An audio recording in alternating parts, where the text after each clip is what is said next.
Well, what's up guys? Welcome back to another episode of LegitStreetCars. My name is Alex, and in today's video, we're finishing up the suspension modifications on my 05 E320 CDI. Right there, that's the kind of car I have. We're also gonna put some wheels on this car, we're gonna lower the car, and we're gonna check out its ride height. And I'm not gonna lie, I'm a little bit scared about this. I'm unclear on how much the BC coilover type setup that I put on this car a few episodes ago is gonna lower the CDI. On the aromatic cars, they say a full 2 inches, even at its full length setting. So not really sure, little scared. We're gonna find out together. This is gonna be more of a chill, a shorter video. And then at the end, I'm gonna show you something that broke on the CDI, something that I broke, something that you guys said was gonna break just a few episodes ago. And this is why I can't start the engine on this car. So this all makes sense in a few short minutes. So if you are the Nelson type, then stay tuned till the end of the video so you can give me a big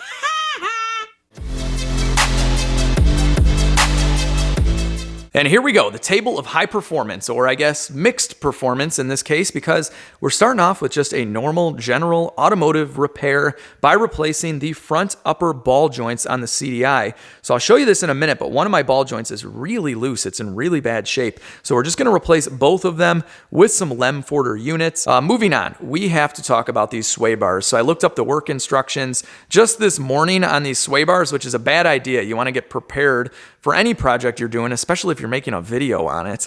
And I came to realize that you have to lower the entire front subframe and support the engine from up top to replace the front sway bar. You also have to replace these guys right here, the aluminum upper bracket for the sway bar. And I never thought in a million years that that was a part that needed to be replaced once it's removed. But according to the factory Mercedes instructions, and if you guys want to get a workshop manual for your own car, I'll leave a link down below. They're only like 20 bucks. But according to that, those have to be replaced. So I don't have an upper engine support. I really need to buy one. And I definitely don't have those parts. So we can't do this job in today's video, but honestly, I'm a little bit skeptical on whether or not this is really a worthwhile upgrade. I don't know if it's worth the hassle. I mean, I basically got these for nothing, so I'll probably do it eventually, but I want to hear what you guys have to say, because a couple videos ago, I measured these, and the front wasn't even 1 millimeter fatter, larger in diameter. Now, maybe it's got a thicker wall on the inside. I'm not really sure, but they look basically exactly the same. And then in the rear, it's a little bit bigger. It's 3 millimeters bigger in the rear. And then I think the bushings are the same as well. So if you guys have any information on whether or not this is a worthwhile upgrade on the base model E320, let me know in the comments section, and I'll probably still do them later. Moving on to something I'm really excited about. I'm replacing the thrust arms on the car with what look to be normal thrust arms, except FCP Euro has pressed in some Synchro Design Works monoball bushings. So this is no longer a rubber bushing. This isn't even a poly bushing. This is a full articulating ball joint inside of here. It's sealed for life, so no servicing is required at all. And these are pretty serious. These are used on a lot of race cars, but they're also used on some factory BMW M cars. So this is something that you can use on a car that you're gonna drive on the street and also race at the track. They're designed to last forever, and in fact, FCP Euro has them on their 204 chassis endurance race car, and they've logged over 100 track hours with these bushings, and they basically look brand new still. So really cool upgrade. I'm going to put these on the car, and then once we get it back on the road, I'll definitely update you guys on how these feel. And if you guys want to read all about them, FCP Euro made a video. They have a ton of literature on their site. I'll link it all down below. They have these for a lot of different Mercedes-Benz models. It's FCP Euro. It comes with a lifetime warranty, although you probably won't need it. But you might need that lifetime warranty on parts like this, because if you live in Chicago and you're hitting potholes all the time, you're going to be going through some ball joints. So buy them once and you're done. Look at that. If you guys hear a knocking noise over bumps, very good possibility of a bad upper ball joint. And the aftermarket upper control arms have a removable ball joint, so you don't have to replace the entire thing. So this one has definitely been done before. We're just gonna do it again. It might be a cheaper ball joint, not really sure, but very, very easy. We're gonna take this nut off right here. Okay, so that's not normal. I was about to get this tool to separate these two, but I had this one already off not too long ago, so it just popped right out.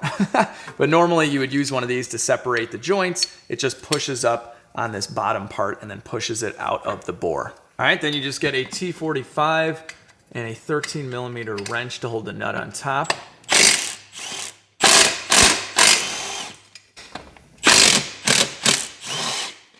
With all the bolts out, you just need a couple taps with the hammer. This comes right out. So then just reinstall the new ball joint in reverse order, and they give you all the nuts and bolts that you need, and these come with Loctite on them.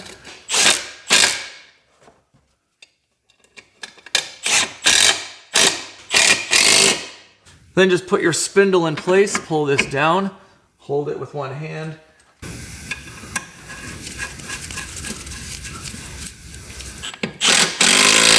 Make sure this nut is snug, and you are done. You just saved yourself a couple $100. All right, we are looking really good. I knocked out the upper ball joint on the left-hand side. I've also installed our new thrust arm with the new monoball bushing. Looks amazing. And we got a lot of new stuff here in the front. We have all new brakes from the E55. I replaced the lower ball joint a couple videos ago as well. And of course, our brand new BC coilovers. So looking awesome. Really, really excited about all this. And I made a video on how to replace the thrust arms and how to replace just the bushings. If you want to do those separately, you can save some money. So I'll link that down below, but let me just give you the cliff notes because this is really, really easy. You don't have to take anything else apart. All you have to do is get an E18 on this end and a 21mm on this end. You hold this side, you remove this nut, and then you just slide a long bolt out that goes through the bushing. Then you just have your nut at the bottom here. You take that off and you separate this joint using our joint separator tool, which I've showed you a few times and I'll link down below. Then this just comes right out. You don't have to take anything else apart. It's really easy. The only other thing worth noting is that I don't tighten this bolt back up all the way with the car in the air. You want to do that with the wheels on the car and the car lowered, or at the very least, if you have a jack here, bringing this up because you want it in a more natural state before you go ahead and tighten this bolt up. Otherwise, the bushing will be kind of twisted in the wrong position. So that's about it. Let me finish up this one right here, and then I'll show you the wheels that we're going to be borrowing to put on this car and check its ride height. Yep, I got to steal them from the smashed fender E55. And here you have it, the state of the E55. Up on jack stands, still smashed. The brakes look pretty bad. The car's super dirty. It's crazy to think that not even 1,000 miles ago, the car looked like this after the Chicago Auto Pros did their awesome paint correction and ceramic coating.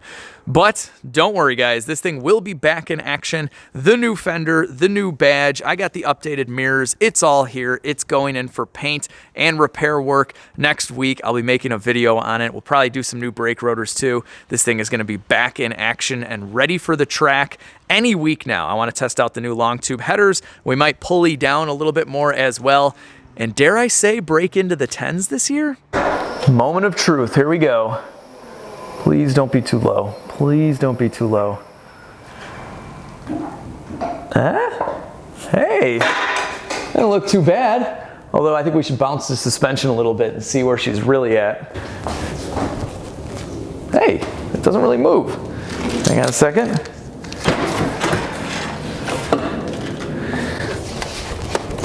How's it look? Not bad at all. This is actually really nice. All right, let's see if bouncing this will do anything. Not really. I'm gonna say it's pretty stiff. I'll tell you that much. It's a lot stiffer than before, but I think this ride height looks really good. Let me know what you guys think in the comment section. I could maybe even go lower, but we're gonna wait until I get my new wheels because they're a different size. These are 19s. The other ones are actually 18s because this is gonna be a daily driver as well. So I don't know. I think it looks pretty good, guys. I'm really excited. I'm gonna have to measure this all up and make sure it's even, of course. But so far, my measurements, they're looking nice. Here's an up close in case you're curious, but as you can tell, we still have plenty of wheel gap, so this will definitely still be daily driverable, if that's a word.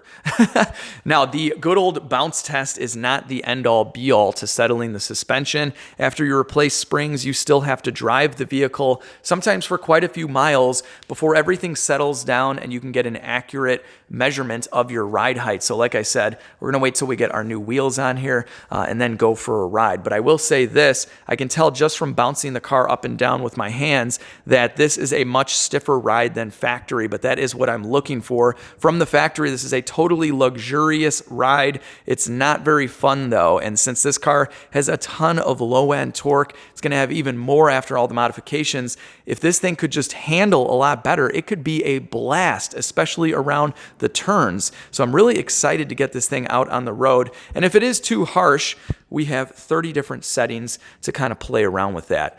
So the big elephant in the room here is we're missing some parts, guys. There's no turbo, there's no exhaust manifold. And this is why I can't drive the car right now. So I'll give you a second here to guess. I'll give you a hint. This is a part that I broke. It is part of the exhaust, and it fits under this cap right here. Okay, that's enough time. You guys know what this is. It is the EGT Pro bung. From a couple videos ago, I tried to weld this in the manifold. A lot of you guys said it was going to crack, and it did. So I have the manifold off. I'm going to be making a video on this, but I'm bringing it to a welding and fabrication shop. They're going to show us how to do this the right way. So definitely stay tuned for that video. But no harm, no foul. This thing just broke clean off after about 50 miles, which I'll talk to you guys a little bit more about in that video and show you the carnage on the exhaust manifold. So definitely stay tuned. And now cue that Nelson. That'll do it for today. Big thank you to FCP Euro as always, and I hope you guys really enjoyed this video. If you did, hit the thumbs up button, share the video, subscribe if you're new, and most importantly, have an awesome day.